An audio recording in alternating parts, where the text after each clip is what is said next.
Okay, we're ready for the next talk, and we have Jose Miguel González, and Jose is going to talk to us about translation, and we're looking forward to another great talk, and the title is Best Practices in Developing Translation-Friendly Learning Content. So please welcome Jose.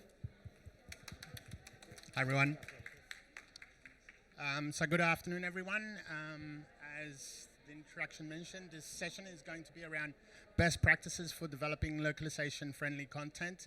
So it's targeted mostly at those of you who are involved during the creation and development process of training that at a later stage will be delivered to global markets and will require some type of translation or localization services. As an initial introduction, my name is Jose. I'm based in our Barcelona office in translations.com, Transperfect. Translations.com is the digital division of Transperfect. You may have heard of Transperfect. It's a leading language services provider. My role is e-learning strategy consultant. So we focus mostly on full turnkey localization of e-learning and training materials. So one very important thing, and I'm sure that if you're involved in e-learning creation, we all know how important it is to know your audience, to know your target audience. And the typical question at the start of a creation process: who's the target audience? What's the purpose of this training? What devices is this going to be delivered on? But something that often we see as a translation or localization company, that the development teams, the instructional design teams, were maybe not aware of at the creation step, is the fact that training, those materials are going to be translated or localized post-development. So the purpose of today's talk is to give some what may seem basic tips and suggestions when creating that content that can greatly impact afterwards colleagues or teams that will have to translate those training materials. And that impact can be huge on cost, but especially on turnaround times. So firstly, does anyone in the room know what a bunjip is? No? No? No one from down under? No? Okay.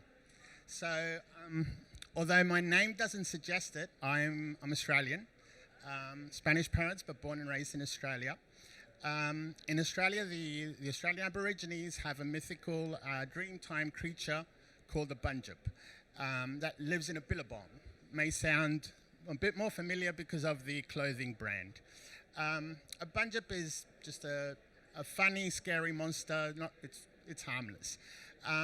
But the idea of the concept is try to avoid terminology that is not global.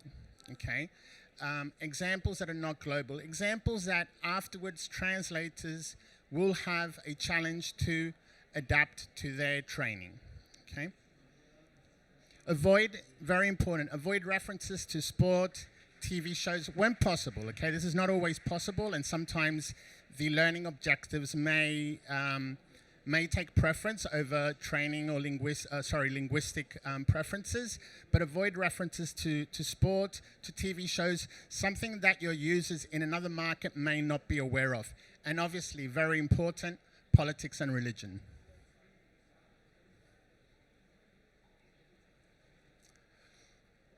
Often we find a lot of training content is developed in the US or is developed here in Western Europe, and we tend to very often include references to everyday things that we are comfortable with. We need to avoid that. Ice hockey, for example, we all know it's big in the US. I don't know if anyone in the room, if no one's from the US, sorry, Christina, if no one's from the US, it's not big here in Europe, for example, at least in this part of Europe. Avoid those type of references and those type of examples, because again, when you go to localize that or to deliver that to another market, it will be difficult to find corresponding examples, and that may require changing images, changing videos, etc. That will have a huge cost and impact on the localization process. Okay, and just some examples that we've come across, in the past. Important. We generally don't refer to what we do in translations.com for e-learning as translation. We generally refer to it as localization. We normally cannot just take a text and convert it and put it into French, for example. We often find, especially for training, that we have to localize that. We have to adapt that to local conventions, local regulations. If you consider compliance training, for example, there may be laws that are different in each market, and those have to be localized and adapted. So again, when you're creating the content, keep that in mind, because that is going to impact also the language and the text that you use.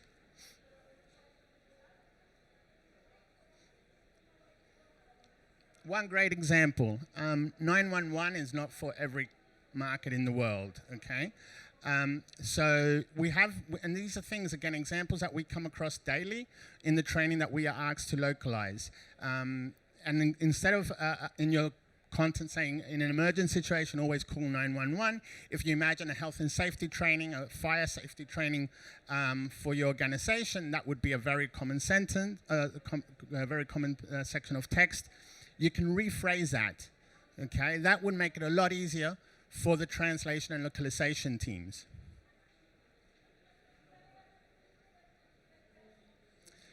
Some more language tips. Always try to be as clear as possible. Avoid the passive voice in English. English is very, very flexible in what we can do in terms of language. Avoid the passive voice. The passive voice, it can be quite complex to translate. Everyone's aware of the passive voice in English? Okay, quick example, John kicked the ball. That would be active. Passive voice is the ball was kicked by John. Okay, that's very common to do that in English. We can't do that in all languages. And when it comes to translation, it can be a challenge. Avoid humor. Again, what for us may sound hilarious can be offensive in some languages, in some markets, some cultures. Jargon, slang, even in English, there's terminology, words that we don't understand between different markets. And always try to keep to glossaries and dictionary terminology. Another example, similar to what we're discussing before with the passive voice in English, we can use nouns as verbs and we can use verbs as nouns. This does not work across all languages. Keep that in mind when you're creating your content, if you're an instructional designer, if you're working with a subject matter expert, you need to have all these language considerations in mind to facilitate the work of the localization and translation teams. Again, obviously the role of the translator is to deliver the same message, but these are tips to facilitate their work, because another thing that we have to consider, and that we'll be discussing a bit later in the presentation, is the space that we have on the screen for the text.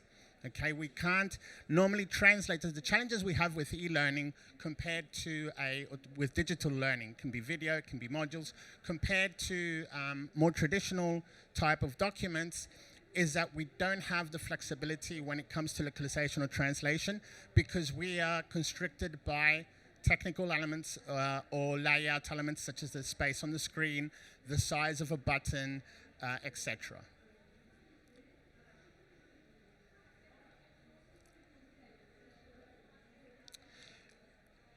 Okay, this is an example that we actually came across that initially caused some confusion in some languages when translated.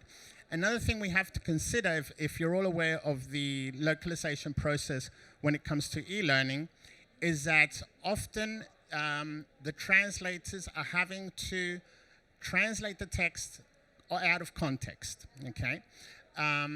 The process for localization is we have to export the text from the authoring tool, the video, the subtitles, however it's been created, the mobile app.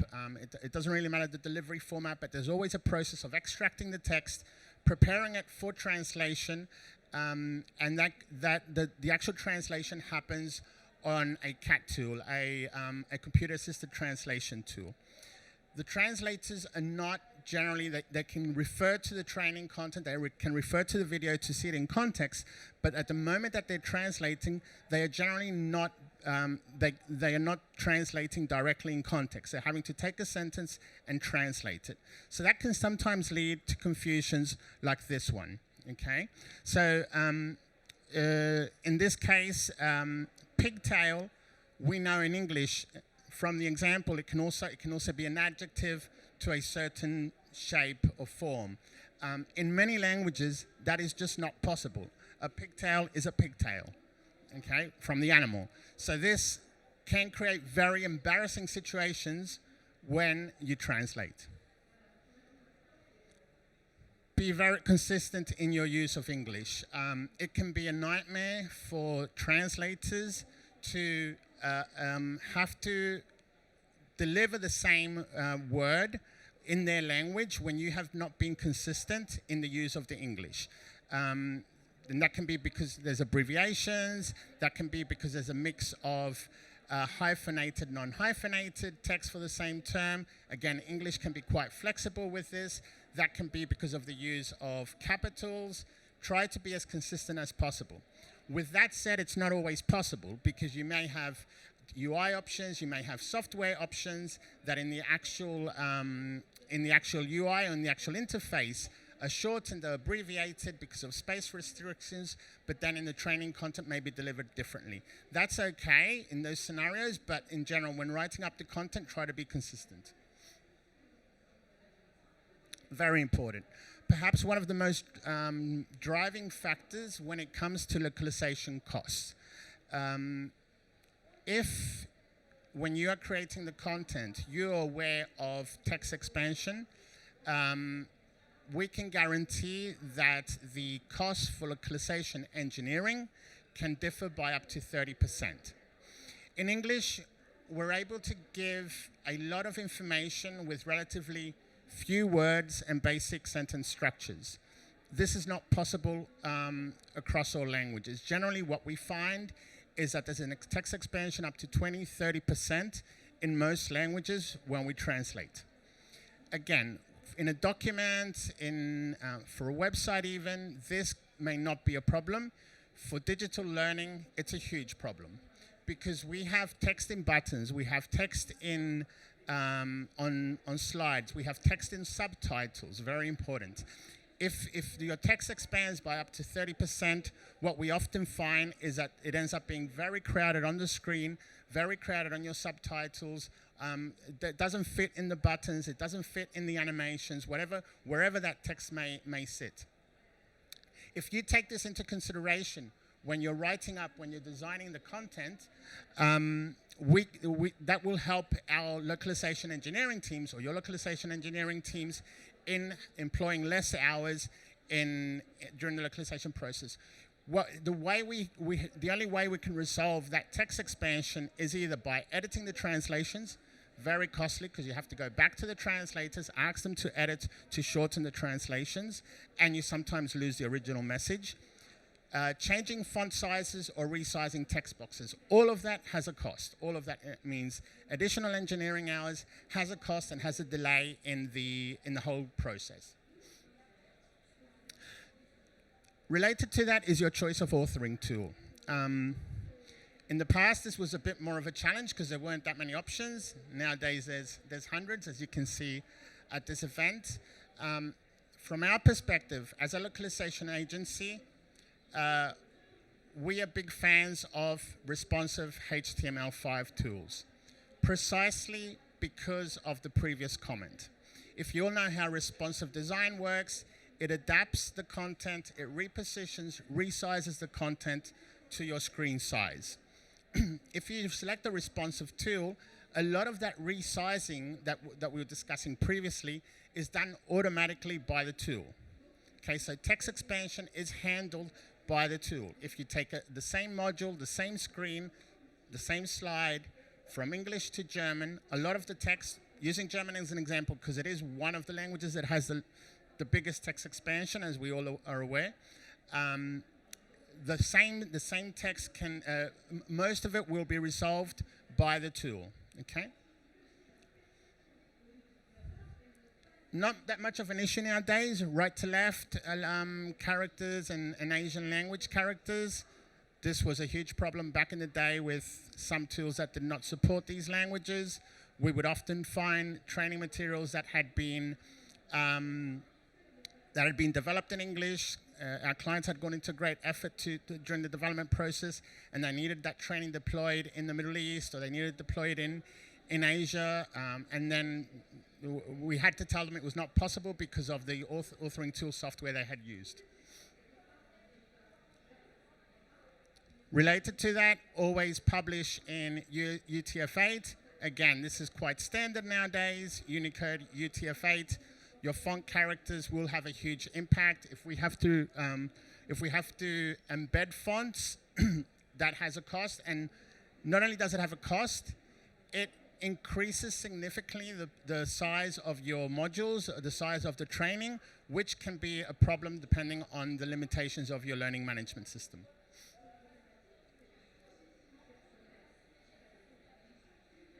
Okay, related very much to right to left languages, a challenge that we have sometimes is references to direction. So you may often say, look at the table on the right, look at the table on the left, and this is an example.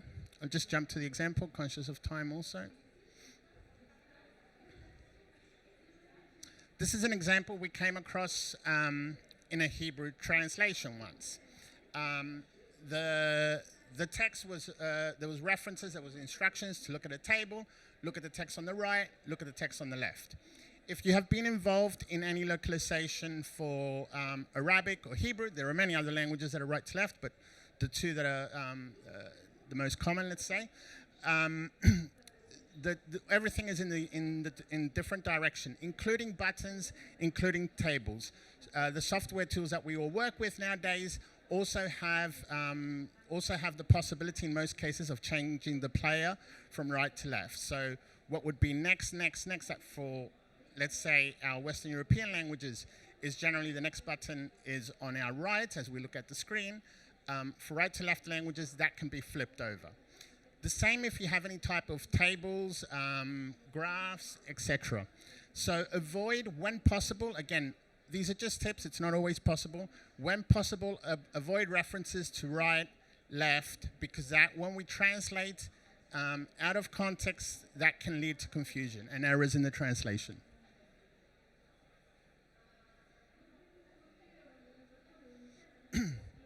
Your multimedia elements, audio, video, etc. Another huge driving factor when we are doing full turnkey localization of video, of e-learning with audio. If anyone has worked with a voice talent, or if anyone is a voice talent, we all know there's a minimum fee to come into the studio. Okay. With that minimum fee, generally you can cover anything from just 1 minute to 10, 15 minutes. Nowadays, a lot of the training that we find is micro-learning, short courses, 10, 15, 20 minutes. If you, in your learning materials, you create scenarios, dialogues with different characters, male, different genders, male, female, different age groups, to create, some type of scenario, that is fine. And you may need to employ 3, 4 voice talents in the English, but imagine you are a global company that then has to take that training to 40 different markets. And you have to employ, let's say, 3 voice talents per market. That's 120 voice talents at a minimum fee. The impact on the cost for delivering that training is huge. Okay? So whenever possible, keep this in mind, limit the amount of voice talents. Again, the learning objectives take a priority over certain aspects, but whenever possible, avoid those type of situations where we're going to have to be able to localize your training and to give the end user the same experience, we're going to have to employ a lot more voice talents. And it's a pity because when we come across these situations, what ends up happening is because of budget restrictions, a lot of companies have to cut languages or decide not to localize the audio. And at the end of the day, what that means is that your end users in Indonesia, in China, in France are not getting the same learning experience than your users in the English markets, because they are having to watch a training or follow a training that is subtitled because there was not enough budget to employ the full voice talents across the 40 languages. On-screen text, again, simply because how all these technologies work, on-screen text in videos can be complex and costly to localize. Avoid dead text, dead images. Images in words. If you're going to have graphic elements, if you're going to have images with text, that is great. Always keep the source files handy. Okay, because if we have to translate that text, the only way to do it if there's no source files is to recreate those images. And if we have to recreate those images, it's the same cost as your original development development team. What happens often during the development process is the graphic team goes off, creates these amazing infographics with text and images, and they keep the source files on their computer because what they have to provide is the image or the infograph or the graphic. When that goes to localization, if we don't have those source files, we have to recreate those images, and that brings up significantly the localization cost. Okay. The fancy word art. I know it looks beautiful in English, but a crossword, we can't translate a crossword. Okay, we can't translate a crossword keeping the same definitions and the same order of words. It's just not possible. So again, if you're building training, the main takeaway from today's session is you have to one of the key questions you have to ask at the start, if you're a development team, if you're an instructional design team, is what is the purpose of this training? Is it going to be translated? Okay, 5 months from now, 3 months from now, 6 months from now, is this training potentially going to be translated? So just some general tips, very much around volume and size. Again, micro-learning is very localization friendly, and also in terms of turnaround times. If we keep things simple, we do have to consider the type of scenarios or situations that we're talking about. E-learning or training departments that are creating training for global workforces for numerous markets. Okay. Again, less is always more, and very, very important, always involve your local SMEs. Okay, we always want to work with your local, your in-country subject matter experts, because we want to get their preferences in terms of terminology, local regulations, local preferences, style, etc. Okay. So that's it. I don't know if there's any questions. Sorry? How can we get your slides? I think they have been shared. They will be distributed. Sorry. The question was how can the slides be shared? I'll check, but the organization does have it. I think they're going to be put up on a website or somewhere. In any case, we are in booth, I think it's 14? E114 is just here around the corner. If there's any questions, if anyone has any further questions around the full turnkey localization process, if you would like to discuss challenges, whatever, we're just here around the corner, and I'd be happy to also share the slides with anyone that comes by. All right, fantastic, Jose. Thank you so much.